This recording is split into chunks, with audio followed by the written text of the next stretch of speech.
بسم اللہ الرحمن الرحیم۔ السلام علیکم ورحمۃ اللہ وبرکاتہ۔ امید ہے سب دیکھنے والے اللہ کے فضل سے خیریت سے ہوگے۔ میں ہوں محمد عثمان اور آپ دیکھ رہے ہیں اسلامک بات۔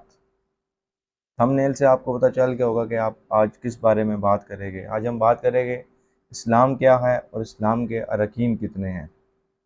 لیکن اس سے پہلے میں آپ سے ایک چھوٹی سی بات کرنا چاہوں گا۔ پچھلے دنوں میں مجھے ایک شخص نے کہا کہ یہ تو وہ باتیں آپ بتا رہے ہیں جو تیسری چوتھی کلاس کے بچوں کو پڑھا دی جاتی ہے۔ میں نے سوچا کہ یہ اگر ایک شخص اعتراض کر سکتا ہے تو کوئی دوسرا بھی کر سکتا ہے۔ میں نے کہا کہ اس بارے میں تھوڑی سی آپ سے معلومات شیئر کر لیتے ہیں یا تھوڑی سی بات کر لیتے ہیں۔ تو آپ کو ایک مثال سے سمجھاؤں گا کہ اسلام کی مثال ایک عمارت سی ہے۔ جب تک آپ کو کسی عمارت کی بنیاد، اس کے بلڈنگ مٹیریل، اس کے ستونوں کے بارے میں علم نہیں ہوگا تو آپ اس عمارت کے خریدنے کا سوچ نہیں سکتے یا اس میں رہنے کا سوچ نہیں سکتے۔ اسلام کا بھی بالکل اسی طرح ہی ہے۔ جب تک آپ کو اسلام کی بنیاد، اسلام کے اراکین، اسلام کے پلرز یعنی ستون، اسلام کی دیواروں کے بارے میں، اسلام کے چھت کے بارے میں پتہ نہیں ہوگا، تب تک آپ اسلام کے ساتھ کیسے رہ سکتے ہیں، اسلام کو اپنا کر کیسے زندہ رہ سکتے ہیں۔ تو اسی کے لیے میں آپ کے ساتھ اسلام کی بنیاد کیا ہے، ایمان ہے، ایمان کی بنیاد کیا ہے، عقائد ہے، تو یہ باتیں آپ کے ساتھ اسی لیے میں شیئر کرتا ہوں۔ تو آہستہ آہستہ بڑے لیول کی طرف جائے گے انشاءاللہ آپ کی اور میری اصلاح ہوگی۔ مجھے ابھی بیان کرنا نہیں آتا کیونکہ میں کوئی علماء یا مفتی نہیں ہوں، وہ ہمارے مفتی اکرام کا ہی کام ہے خطاب کرنا۔ میں تو آپ کے ساتھ وہ چیزیں شیئر کرتا ہوں جو میں خود سیکھتا ہوں اور آپ تک آگے انہیں ٹرانسفر کرتا ہوں۔ تو آج ہم دیکھیں گے کہ اسلام کیا ہے۔ تو نبی پاک صلی اللہ علیہ وآلہ وسلم کی حدیث ہے جو کہ آپ کی اسکرین پر ہے۔ میں اس کا ترجمہ بیان کروں گا۔ ابن عمر رضی اللہ عنہ نے فرمایا کہ رسول پاک صلی اللہ علیہ وآلہ وسلم نے فرمایا، اسلام کی بنیاد 5 چیزوں پر ہے۔ اس بات کی گواہی دینا کہ اللہ کے سوا کوئی معبود نہیں ہے، اور یہ کہ محمد صلی اللہ علیہ وآلہ وسلم اللہ کے رسول ہے۔ دوسرا نماز پڑھنا، تیسرا زکوٰۃ دینا، چوتھا حج کرنا، اور پانچواں رمضان کے روزے رکھنا۔ اب اسلام کی بنیاد 5 چیزوں پر رکھ دی گئی ہے، یعنی کہ اسلام کے جو پلرز ہے، اسلام کی عمارت کو جو ستون کھڑے کیے ہوئے ہیں وہ 5 ہے۔ وہ کون کون سے؟ یعنی اللہ کی توحید پر اور رسول پاک صلی اللہ علیہ وآلہ وسلم کی رسالت پر ایمان رکھنا۔ دوسرا نماز قائم کرنا۔ اس دنیا میں اللہ کی عبادت کا اور اللہ سے رابطے کا سب سے بہترین ذریعہ جو ہے وہ نماز قائم کرنا ہے۔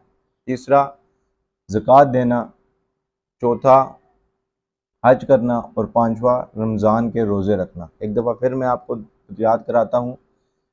پہلا اللہ کی توحید پر ایمان رکھنا اور رسول کی رسالت پر ایمان رکھنا۔ دوسرا نماز ادا کرنا، تیسرا زکوٰۃ دینا، چوتھا حج کرنا، پانچواں رمضان کے روزے رکھنا۔ اب جو اس میں سے توحید کی عبادت ہے وہ ہم پر 24 گھنٹے فرض ہے، یعنی 1 سیکنڈ بھی اس کا انکار ہمیں منکر یا مشرک کر دے گا۔ دوسرا نماز ہی وہ ایک ذریعہ ہے جس سے ہم اللہ سے ہم کلام ہوتے ہیں۔ نماز کی کیفیت میں انسان ڈائریکٹ اللہ سے بات چیت کر رہا ہوتا ہے اور اللہ اپنے بندے سے بات چیت کر رہا ہوتا ہے۔ اس لیے دن میں 5 وقت جو اللہ پاک ہمیں اپنی طرف بلاتا ہے اس میں ہم ضرور جائیں اور 5 وقت کی نماز کو اپنا معمول بنائیں۔ دنیا اور آخرت کی کامیابی کے لیے صرف نماز ہی ہے جو اللہ کے حضور ہمیں پیش ہونے میں، جب ہم اللہ کے حضور پیش ہوگے تو شرمندہ نہیں کرے گی انشاءاللہ۔ اس کے بعد جو زکوٰۃ ہے، زکوٰۃ صرف صاحب نصاب پر فرض ہے، جس کے لیے ایک نصاب مقرر ہے۔ وہ انشاءاللہ آنے والی ویڈیوز میں ہم اس کے بارے میں تفصیلی بیان کریں گے۔ تو اس طرح زکوٰۃ ہر مسلمان پر فرض نہیں، اسی طرح حج ہر مسلمان پر فرض نہیں، اسی طرح ماہ رمضان کے روزے جو ہے وہ بھی ہر مسلمان پر فرض نہیں۔ اس کے لیے آپ کا صحت مند ہونا، اس کے لیے آپ کا اس کرائٹیریا کو ٹچ کرنا ضروری ہے جو روزے رکھنے کے لیے ضروری ہے۔ تو 3 عبادتوں میں تو آپ کو گنجائش مل گی۔ اب نماز اور توحید رہے گی۔ توحید میں کسی قسم کا کوئی گنجائش کا معاملہ نہیں ہے، یعنی اللہ کے ساتھ کسی کو شریک ٹھہرانے کا سوال ہی پیدا نہیں ہوتا۔ اور رسول پاک صلی اللہ علیہ وآلہ وسلم کی رسالت پر کسی قسم کا شک کرنا انسان کو مشرک اور کافر بنا دیتا ہے۔ اسی طرح ہم نماز کی بات کریں گے تو نماز 5 وقت ہم پر فرض ہے، اس لیے 5 کے 5 وقت ہم نے پڑھنی ہے اور اللہ کے حضور سجدہ ریز ہونا ہے۔ خطبہ حجۃ الوداع کے موقع پر نبی پاک صلی اللہ علیہ وآلہ وسلم سے ایک شخص نے پوچھا، یا رسول اللہ اسلام کیا ہے؟ تو رسول پاک صلی اللہ علیہ وآلہ وسلم نے فرمایا، میٹھا بولنا اور کھانا کھلانا۔ یعنی کہ اسلام کی ابتدا تو عبادت سے ضرور ہے، لیکن اسلام کی جو انتہا ہے وہ آپ کے اخلاق پر جا کر ہوتی ہے۔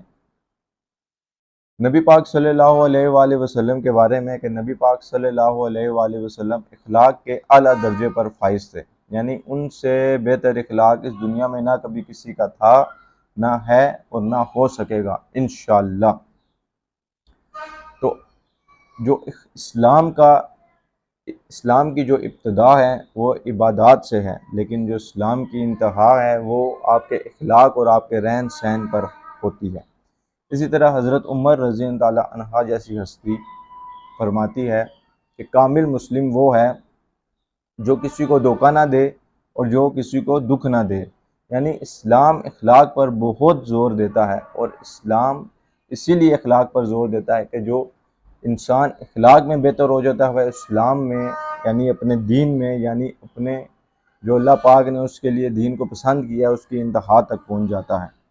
اسی طرح نبی پاک صلی اللہ علیہ وآلہ وسلم نے ایک موقع پر ارشاد فرمایا کہ کامل مسلمان وہ ہے یا کامل مومن وہ ہے جس کے ہاتھ اور زبان سے دوسرے مسلمان محفوظ رہے، خدارا اپنے اور اپنے آس پاس کے لوگوں کو دکھ نہ پہنچائے، ہر کسی کے ساتھ اچھے پیارے لہجے کے ساتھ بات چیت کرے، سلام کرنے میں پہل کرے، کوئی اگر غلطی کر بھی دیتا ہے تو اسے معاف فرما دیجیے۔ ایک شخص نے نبی پاک صلی اللہ علیہ وآلہ وسلم سے پوچھا کہ یا رسول اللہ میں اپنے غلام کو یعنی جو میرے ماتحت ہے اسے میں غلطی کرنے پر کتنی دفعہ معاف فرماؤں؟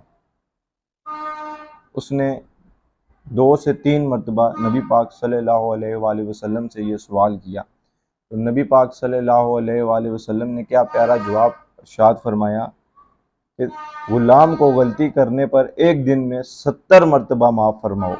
یعنی کہ اگر کوئی غلام آپ کا 70 دفعہ دن میں غلطی کرے تو اسے 70 دفعہ معافی دو۔ معافی اسلام میں ایک بہت اعلیٰ مقام رکھتی ہے۔ انشاءاللہ آنے والی ویڈیوز میں ان بارے میں بات کروں گا۔ ابھی کے لیے اسلام کے اراکین کی تعداد میں نے آپ کو بتائی، اور اسلام کے لفظی معنی جو ہے وہ سلامتی کے ہے، یعنی کہ ایمان باطن سے امن میں ہے، انسان ایمان لانے سے باطن طور پر امن میں آتا ہے، اور اسلام لانے پر وہ باہر سے بھی سلامتی کا مظاہرہ پیش ہو۔ لائک، سبسکرائب اور شیئر ضرور کیجیے گا، ہو سکتا ہے شیئر کرنے سے آپ کی اور میری زندگی میں کوئی تبدیلی آئے اور آخرت میں ہماری بخشش کا ذریعہ بن سکے۔ اللہ حافظ۔